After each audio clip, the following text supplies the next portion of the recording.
as a person who listens to music almost every moment of every day, as a person who grew up reading liner notes, I knew who you were from a very, very young age. So it is a pleasure to be speaking with you, and I can't thank you enough for your time. Wow, man. How old are you? I Or am how young are you? 38 years young. Your songs were played at my wedding. I'm sure that's something that you hear every damn day now. I have songs that are way older than you are. I have hits that are way older than you are. And some of those were played at my wedding. So that's the key. You've got probably 4 generations of fans at this point. Well, I have a hit right now with Ava Max called Kings and Queens. And basically, you know, that particular song is an interpolation, but it's like a tale of 3 hits. Mm-hmm. And the first one of that, you know, style is If You Were a Woman and I Was a Man, mm-hmm. by Bonnie Tyler. And then that became You Give Love a Bad Name. Yes. With Bon Jovi. And then now that's become Kings and Queens. So Kings and Queens is, I think it's still #1 in airplay, as last time I checked, in Europe for 5 weeks. It's been #1. So that officially makes it my 6th decade of #1 hits. What do you think about that?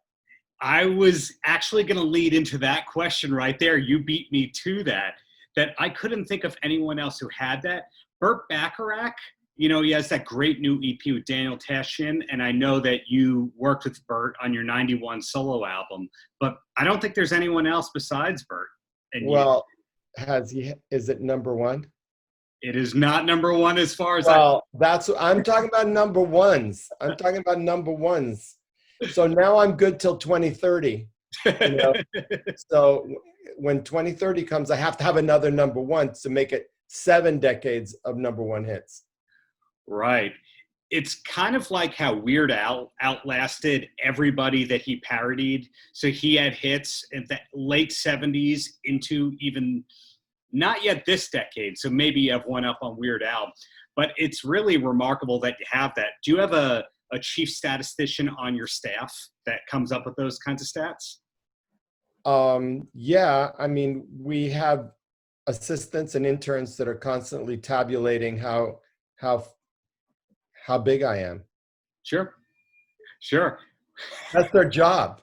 Of course. It's like Midas counting gold, you know, like gold coins. Exactly. So when I go through your credits, or anyone goes through your credits in general, it has most of the biggest artists of all time. But one thing I don't know about you is if you're one of those guys that actually turned down a ton of stuff, or there's a lot of sessions you did where the songs didn't get used. Well, I've written, wow, at this point, maybe it's close to 5,000 songs during my lifetime. And of those 5,000 songs, I think I have maybe 1,000 recorded. So there were 4,000 really bad ones that weren't worth even, you know, humming. And but of those thousands recorded, it's been, I don't know, maybe like 80 top 40, 20 top 10, and like, I don't know, 11, 12 #1s. You know, it's kind of like it takes writing 5,000 songs to get 12 #1s. What do you think? So when you know, students and, you know, assistants, you know, interns come over from Belmont and all that, when I sit them down and say, okay, so how many songs have you written? And they go, well, I have like 3 finished. And I'm looking at them like, what? You know, it's like, are you kidding me? You know, that 10,000, you know, hour outlier number actually is true. You have to put in the time. Right. And you have to write a lot of really bad songs to start finding your way to what is good and what is original. And when I go through your discography, a distinction that you have that a lot of co-writers and a lot of producers don't have is that you worked with a lot of these artists on multiple albums. Oftentimes it's the person co-writes a big hit, then maybe some egos fly, and I'm bigger than you, no, I'm bigger than you, and then they don't work with them on the next album. Not the case with Aerosmith and Bon Jovi and Kiss, etc. When I see that, though, what I don't know is, were you friends with the people that you were writing with, or is it just we write, we do the press, and then it's over? Wow, that makes me sound like a hooker.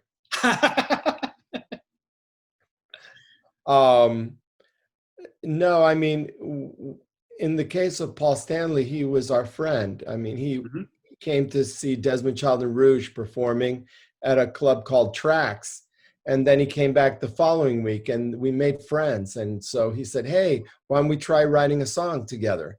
So I said, okay, well, for what? And he goes, well, for me, for Kiss. I said, okay. I didn't even barely know what Kiss was, really. It was like music for teeny boppers or something. I just didn't know. And so I had no idea how huge they were. And so I said, well, if you write a song with me for us, then yeah, that's a good exchange. So we wrote a song called The Fight that was on our first album. And I co-wrote a song with him called I Was Made for Loving You. Mm-hmm. I think I got the better end of the deal. And that was one of the songs played at my wedding a couple of years ago. And you see it in Just Dance, and it's covered in Japan every now and then. That's your first co-writing hit? We get licenses for that song, 5 or 6 times a week. Wow. For all kinds of usages. Some people are using it. I just got one today, and all they use is the hook, like, I was made for loving you, baby. You were made for loving me. And, it was sort of like, that's it, right? Yeah. And they use it 5 times in the song, and then the rest of it's rap. And it's like, okay, and it was like, our part's like basically the whole thing. Yeah. And they want to call it I Was Made for Loving You. And it's like, no, you can't call it that. And you have to give us, 90% of the song at least. I mean, without our song in it, it's a nothing burger. It's not a song without the song. Right. And they have like the audio recording artist, part that makes 16 times what we make as writers. Yeah. In streaming. So, it was like, I'm like, I'm not sure whether I'm going to approve it. I mean, I think it sounds really pretty good, and it's cool to see the song keep living. But the fact is that, I mean, there are lots of songs like the Thong Song. Yes. They used another hook of mine that I co-wrote with Draco Rosa. Right. Called Livin' La Vida Loca. Yes. And we are co-writers on that song with our name on the Thong Song. In fact, when I went to Notre Dame, to do a master class, they had posters all over the campus with a big picture of me that said the writer of the Thong Song. It didn't say any of my other like bigger hits. It's like they thought that might make people come to see me speak.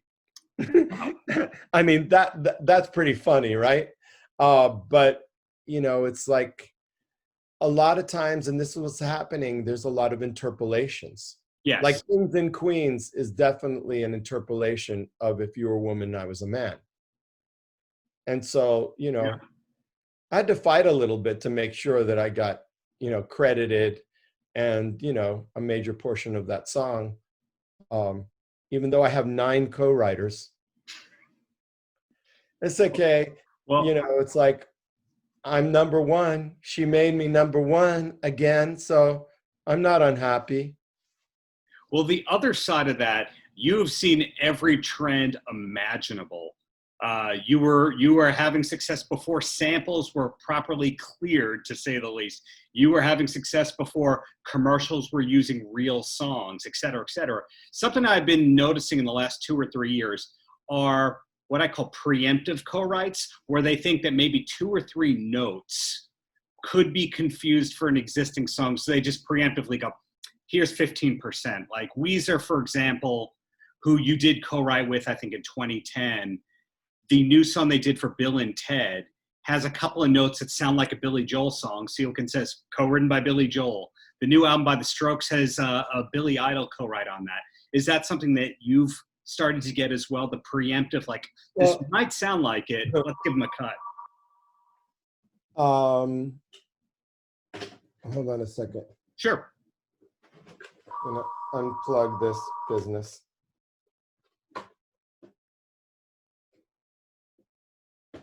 Okay. That's what I'm talking about. They're coming to me, so we don't have to sue for copyright infringement. I mean, there's a song out with the Black Eyed Peas and Tyga called Vida Loca. Okay. They didn't come to us. And at the end of the chorus, it goes, living la vida loca. And then in the second verse, the smoking gun says, just like Ricky. And then rhymes with Nikki or whatever. It's like Ricky is Ricky Martin. Right. Like you're doing a takeoff on our song. So, right. Now we're, I wasn't even aware of the song till 2 weeks ago. Now it's like mucho problema. I speak enough Spanish to know what that means. It's like, wow, that's like crazy. And so when I went to YouTube and I looked up Vida Loca, their song first, Ricky Martin second, that really bothered me. Mm-hmm. Because, I mean, it's like, oh my God, it's our hook. Right. And our lyric and everything. And it's sort of like, okay, well, good luck, guys. It's like, that's not right. Yeah. They should have come to us. And I guess maybe they didn't understand the depth of what copyright infringement means. Because, some people win lawsuits over a vibe. Yeah. Like blurred lines, it's exactly that. It was a vibe. It was a vibe. It's like, was it the melody? Not really. Was it the chords? A little bit. I mean, what was it? The beat? The beat, it was sort of, it's like, what? Right.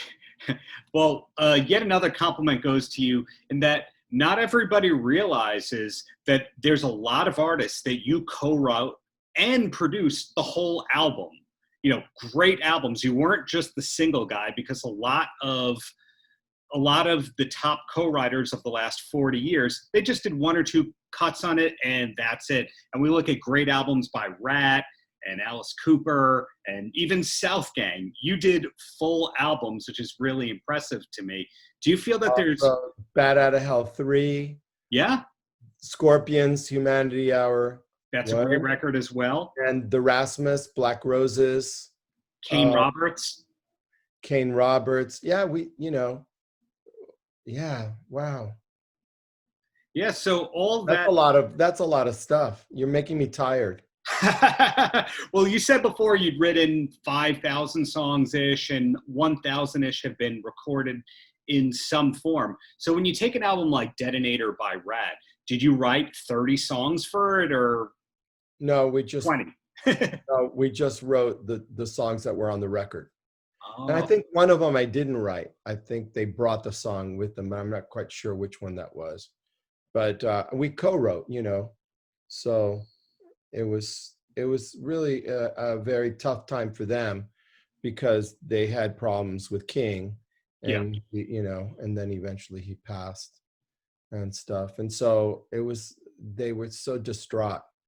But I tried my best to keep them inspired, and that's a really great record. But it was also put out at a time when that kind of music was already, not as fashionable, because just maybe a few years before Nirvana came out with Smells Like Teen Spirit, and suddenly all the bands that I had worked with and all that just evaporated from MTV. Right. And it was one Seattle grunge band after the other. And all the A&R guys from the record companies were like flying there, to see who they could snork up. Right. And, at one point, my own manager said, well, you're really kind of washed up.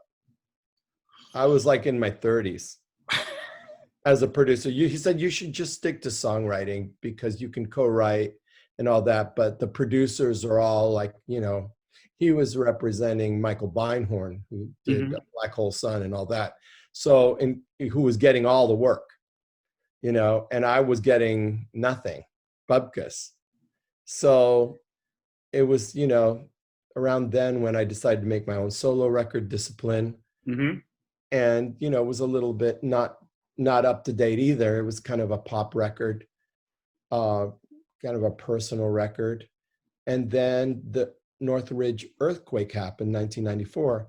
Right. And my husband, Curtis, and we went running to Miami Beach and kind of set up shop there. And we bought this house on the water. Then we bought the house down the street for my mom to live. And then we bought another house where we had 3 studios. And then we bought the house across the street, which was the executive offices. Before I knew it, I had 4 houses going full time and 12 employees.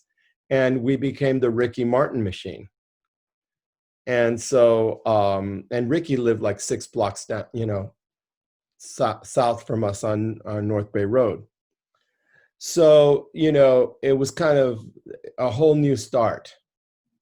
And on the other hand, I had started coming to Nashville because I listened to some music and it sounded like Bon Jovi. And then I listened more carefully and the singer had a twang. And it was like, wait a second. And who is that? Garth Brooks. I said, oh my God, that's just like the kind of music I make.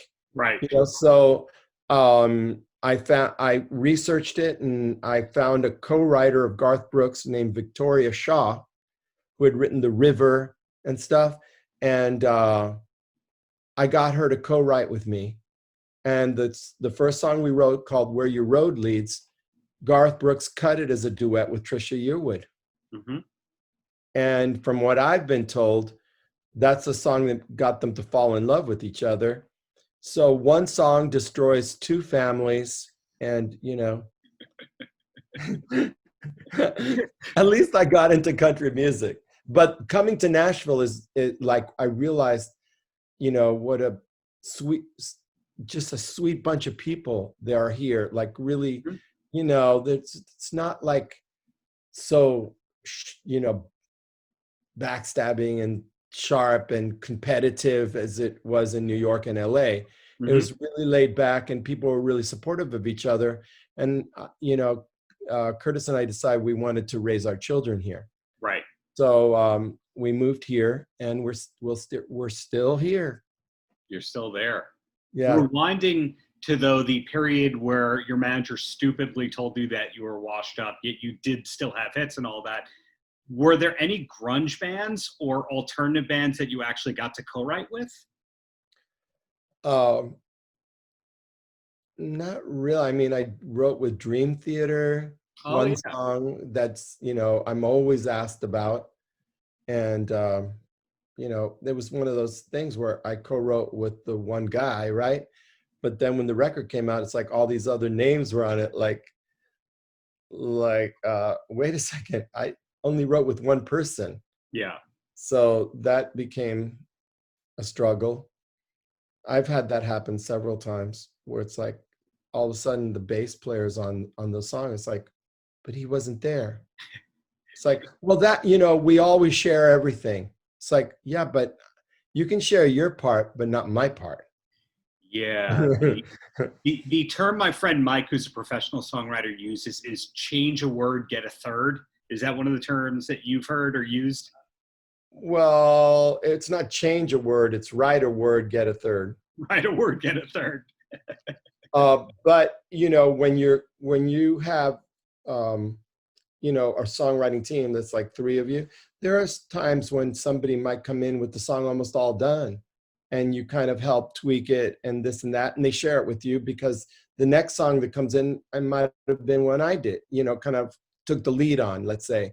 Right. And then, but most of the times we're writing songs from scratch, but I think that it all comes out in the wash. And I always insist, you know, unless otherwise, like with these ideas that, you know, all the band is on the song, Mm-hmm. that, you know, whoever I'm writing with, we're splitting it in thirds or half or whatever, Mm-hmm. that they can do whatever they want with their portion. Yeah, right. Well, another thing that I'm curious about with somebody like yourself, the average person, even if they're a performer, they hate to listen to themselves on recordings, look at themselves on video. But when you hear music that you co-wrote that you didn't necessarily play on, just you co-wrote, is there any embarrassing trait to that at all? Anything that makes you self-conscious? Or is it just a cool publishing check? I'm not quite understanding your question. I mean, are you saying that if I hear it and it doesn't sound good, is that what you're saying? Do you get any self-consciousness over the No, fact that it's something that you co-wrote? Because no. First of all, the only way to be successful at what I do is you can't think of your idea as personal. That is my idea. You know, that's a sure way to get defeated if it doesn't succeed. Then you're no good if the song's no good. You know what I'm saying? It's like, how many, you know, letters in the alphabet? How many words in the English language? How many notes are there on a keyboard? When we just keep shuffling it and shuffling it and shuffling the cards, trying to come up with something special. mm-hmm. And it's always in context with what's going on in the world at the time. And there's so many elements, you know, that affect whether audiences will stick to that song or not. Sometimes it has to do with how many times the record company paid for it to be played on the radio. Like that's the bad old days. I don't know if they do that anymore. There's a nasty word called payola. Yes. But the fact is that I preferred those days because, you know, if the record company is behind you, they could keep your song on the radio long enough for a person to hear it 2 or 3 times. And either it sticks or it doesn't. You can't make something stick if it's not gonna. But if you have a great song and you listen to it a couple times, then suddenly it's like it can stick and can make it all the way. Like I tell the story about a song I co-wrote with Joan Jett called I Hate Myself for Loving You. Yes. I think that was our first song. And she hadn't had a hit in many years. She had I Love Rock and Roll, you know, and she toured on that. Like, you know, she's amazing. And, you know, she had a deal. And so we had that song. But the record company was not like understanding that that could be a hit. And so, you know, the manager went to like the biggest, you know, guy that controlled independent promotion. Yes. You know what I mean? Not the P word right He's there. the legendary Morris Levy. Oh, Roulette Records. Yes. And he, you know, he kissed the ring and said, can you help me with this, man? You know, we had the song come out. It was a nothing burger. It was like just not going anywhere. And we knew we had something great. Right. And he kissed the ring. And next week it started moving and moving and moving and moving. And I think that was because they knew each other for a long time. And I think in that case, I don't think it was payola. I think it was just favor and also, you know, like, you know, respect for Joan. So he went out there and had his consiglieres and his minions make it a hit. And it has survived to this day. It's the theme for Sunday Night Football. Right. I was going to say that if I Was Made for Loving You wasn't your longest term hit, that one probably is. It's one of them, you know, I get license requests all the time for Living La Vida Loca, The Cup of Life, you know, I Hate Myself for Loving You, of course. I Was Made for Loving You, Waking Up in Vegas. Sure. Beautiful Now, that I had number one with, that I co-wrote with Zed and Rock Mafia. Mm-hmm. And that's huge in Asia. It's crazy. They love that song, and it was number one EDM song. And that was like 5 years ago or something like that. And, that one, there are songs that get a lot of traction. Mm-hmm. I mean, there was a song that really wasn't a hit that we get requests for all the time called Bad Karma with Ida Maria from Norway. Oh, yeah. Because, people like Tarantino and stuff like that, they just love that song. And they use it for trailers, Bad Karma, and then it's like very like aggressive. Well, and so it's been very successful, even though it wasn't a radio hit. But back to you here. I've seen a lot of people become presidents of record companies and all that based on one or two hits per se, without naming names right there. And of course, it all blew up in their faces more times than not.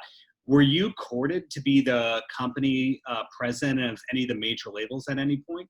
No, I've always been an independent, and I had a production deal, like a mini label, at Universal that Doug Morris,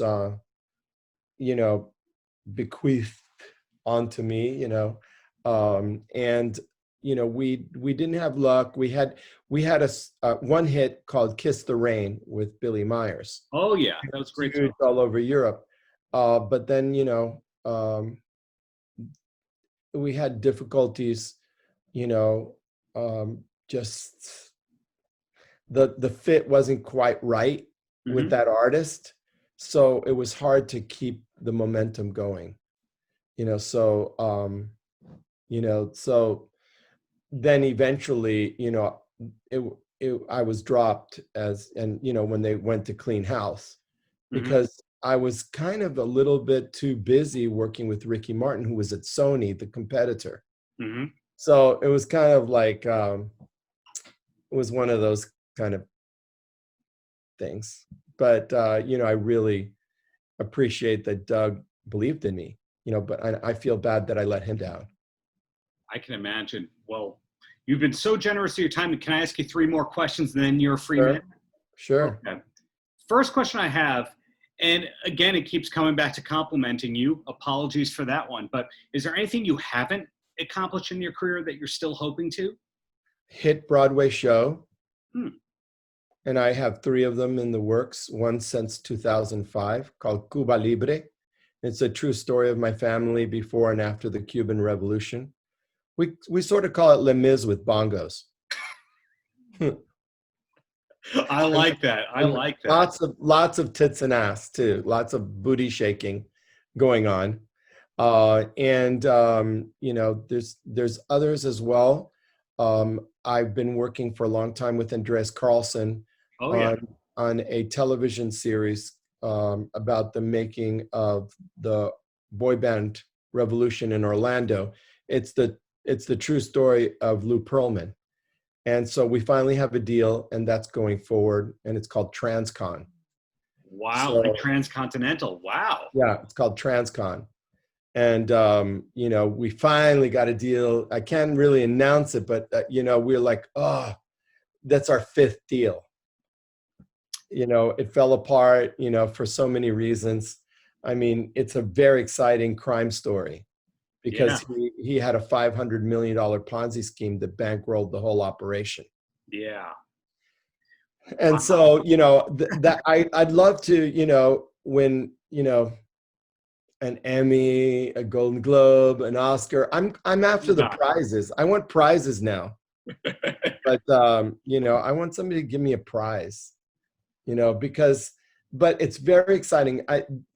Seriously though, what I wanted to do was have a situation where I was the buyer, not the seller, because it's so humiliating when you work really hard and then you get a cut with Selena Gomez.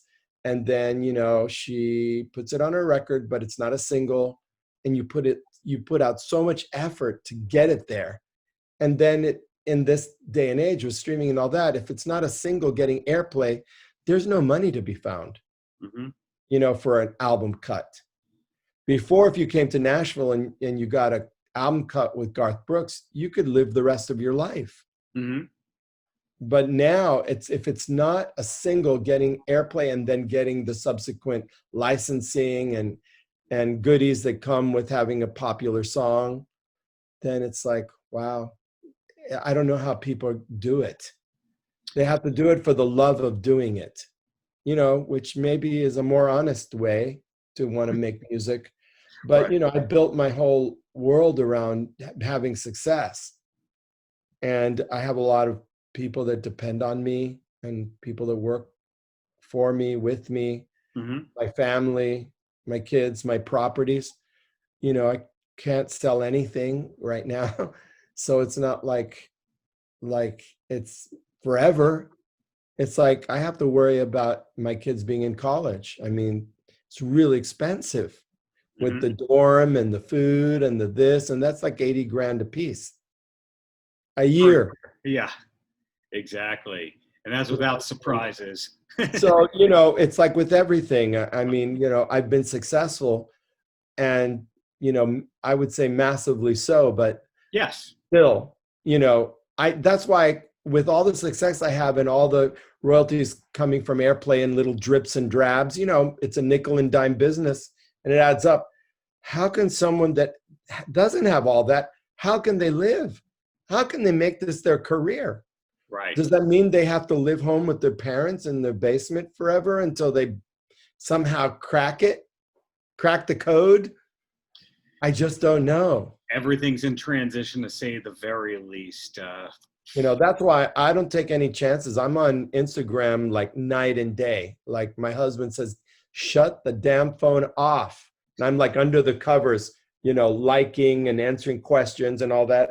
By the way, if you don't know this, I'm at Desmond.Child on Instagram and Desmond Child on Facebook. And I have a Twitter and I am on it. And, I find something to put out there, every month. Last month, it was Viva la Diva.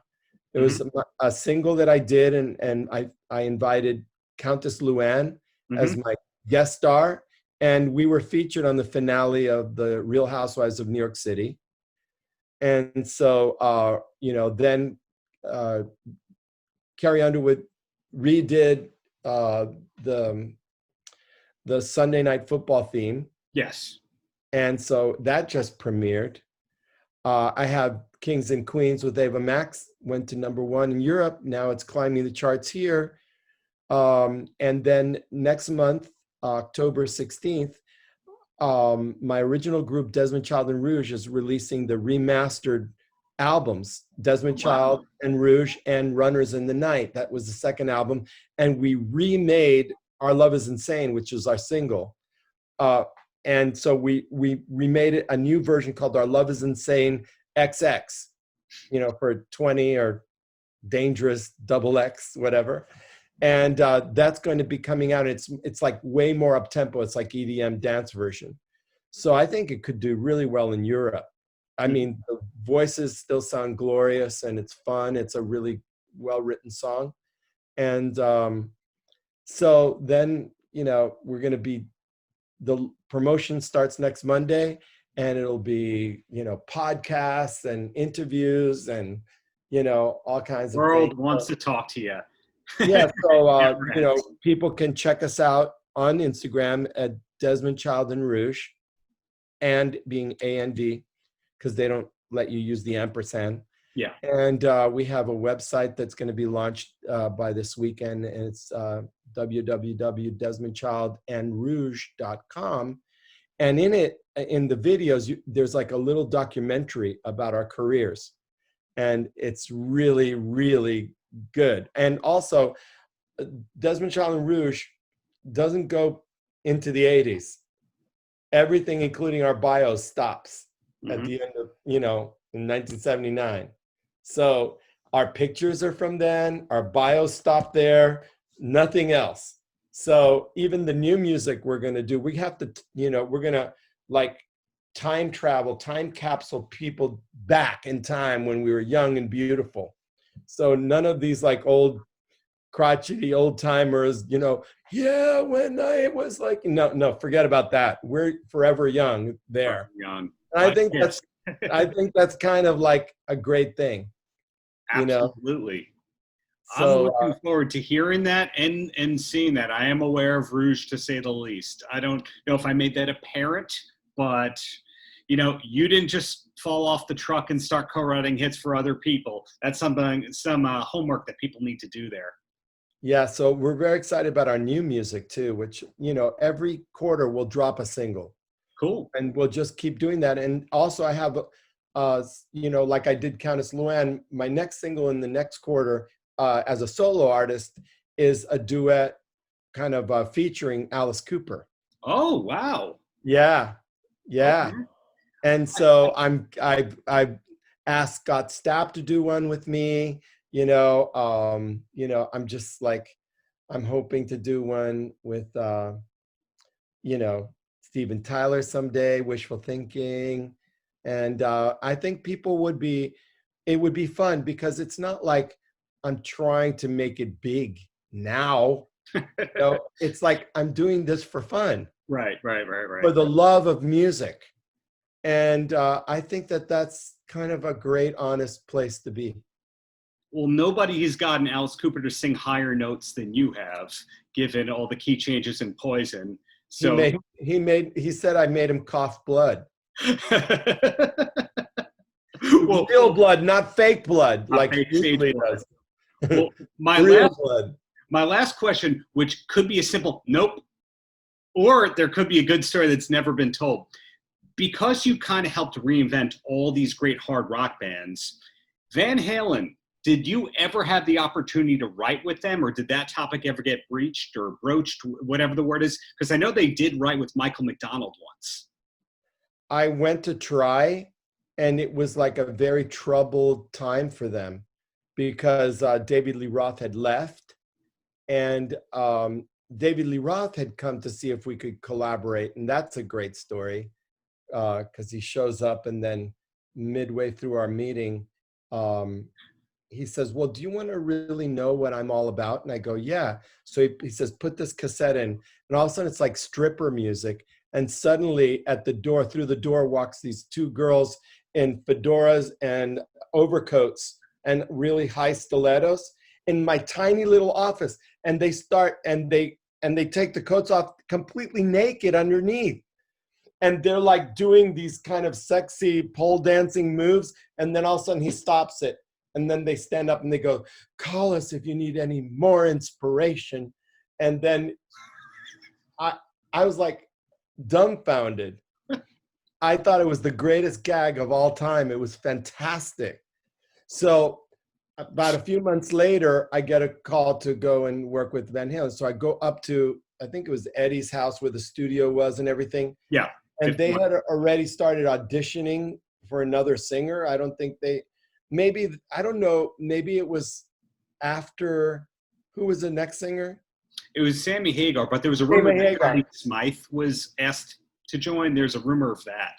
Well, I think it was after they split from Sammy Hagar. So I'm up there trying to write, and suddenly David Lee Roth shows up in a top-down convertible and says, so Desmond Child is here. It's like, what's going on? And it completely killed the vibe. And he completely, bombed the writing session.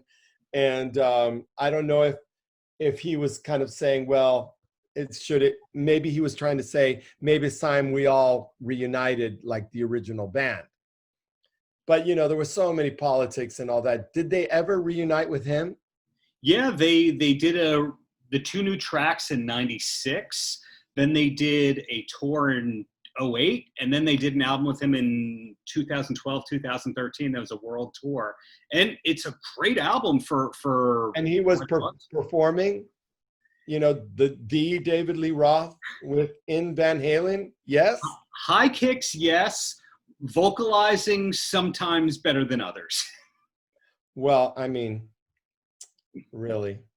I mean, I think it's fantastic. So I guess it was kind of like somehow, you know, I was in the middle of it, but without being in it, you know.